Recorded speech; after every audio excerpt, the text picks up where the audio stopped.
Good morning, Andy Lockwood here with College Coffee Talk. Thank you for joining us. Part of an ongoing experiment that I'm doing to answer a question each day from the plethora, thank you, of questions that we've gotten over the last really couple of years. When Pearl and I do these webinars and speak publicly and all that, we get a whole bunch of questions. We don't always do such a great job at answering them. So I wanted to address a question that I got last week when I did a webinar, and I just want to find that right here. I'm not stalling. I just lost track of it. And the question had to do with retirement accounts and annuities and all that. Here we go. Got it. Okay. So this is from Patty Schwartz, and she wrote. This is last week on February 7th. She wrote, "Will an IRA annuity be counted against aid on the CSS or the FAFSA?" So that actually brings up a few other little points that I need to address before I give the full answer. The full answer is you shouldn't be penalized for that, but you possibly could be, because it really depends on exactly what type of IRA or really what type of annuity you have. So the question has to do with, Patty asked, rightfully so, about two different forms. There's the FAFSA, Free Application for Federal Student Aid, FAFSA, and then there's the CSS profile. The difference between the two, there's a couple of differences. One is that the FAFSA is about 108 questions, and every college requires it for the most part. The CSS profile, on the other hand, is about 200 plus questions, and not every college requires it. Somewhere around 260, 270 colleges, other institutions, but traditional four-year colleges, the number is roughly 270 or 260, 270. And those colleges they tend to be the ones that have their own endowment funds, which is probably why they want twice as much information from you in order to determine your eligibility. So there is a difference between the FAFSA and there are many differences between the FAFSA and the CSS profile in terms of what gets calculated. So the question that Patty was asking is, if I have an IRA or I'm gonna break it up into two different things. Either an IRA or an annuity, does that get counted or penalized in on either of these financial aid forms?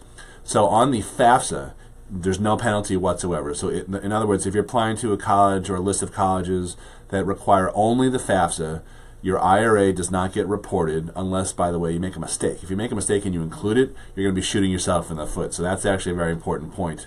Be very, very careful about the directions if you're going to tackle this yourself. And many people do. We are in that business of preparing financial aid forms. Pearl does that, my wife. But if you're going to do it yourself, be very careful not to make mistakes. And that is one of the biggest mistakes that people make, is they over-include assets that shouldn't be included. And one of those is the retirement account. Not just an IRA, but any type of 401k, 403b, pension, SEP simple, you name it. All those are completely exempt on the FAFSA. Now, and annuities. Annuities are also entirely, utterly, 100% exempt and should not be included anywhere on the FAFSA also. Let's switch gears to the profile. Profile is a little bit more nuanced. So there is a question that asks you to disclose your retirement accounts, all retirement accounts, IRA, SEP simple, 401k, 403b, etc.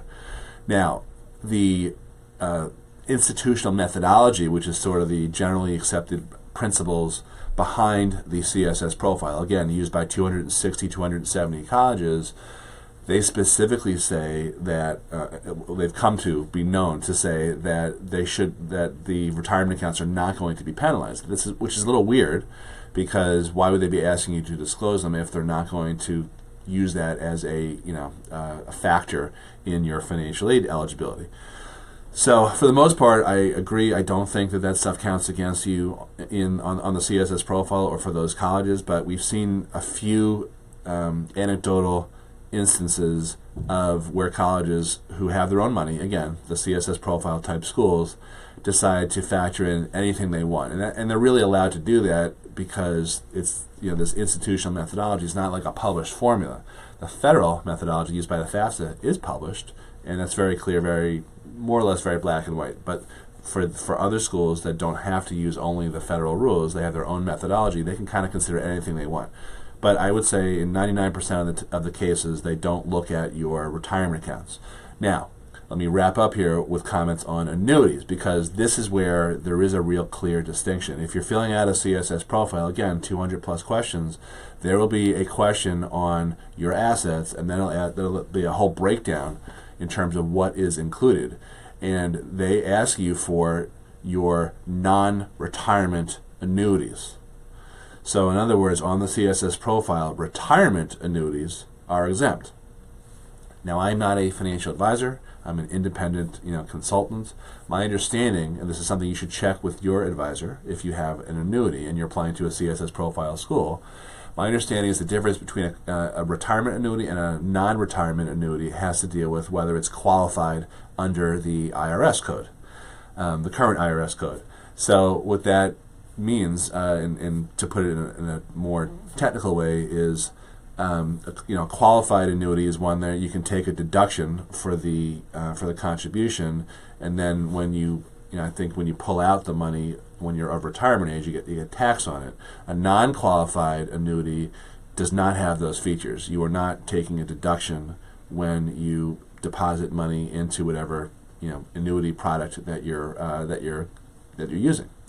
So that's kind of a long-winded answer, but I had to do it because it really does matter what types of colleges that you're applying to, what forms they use, and specifically what types of investments you have. And this is just scratching the surface. I gotta break the bad news to you. So if you want some more information on any of this stuff, go to my website, collegeplanningGuru.com. There's a link to it right here in this post. If you have a specific question that you want me to answer here on College Coffee Talk, just pop it in the comments. I've started to get some questions like that, and I love doing that. Please like, comment, and share with anyone you think could benefit from this information. And if you go on my website, you'll see an opportunity to download a copy of my book, How to Pay Wholesale for College, which discusses all this stuff. And I just got a really cool, really nice review last week from a former financial aid person, which is at a college, which I thought was pretty cool. Yeah, so feedback's been great, kind of consistently since I published that a couple of years ago, so you can pick it up for free if you want to download it as a PDF. And there's all sorts of other information on collegeplanningGuru.com, including upcoming webinars and live speaking. And if you want to talk to us, you can do that also on that website. This is Andy Lockwood. Thanks a lot for watching this special edition of College Coffee Talk. Tomorrow morning, I'm going to be taking the morning off, but that's because Pearl and I are doing College Talk Tuesday at 11:30 Eastern, right here on this Facebook page. Thanks a lot for watching, and I'll see you later. Bye.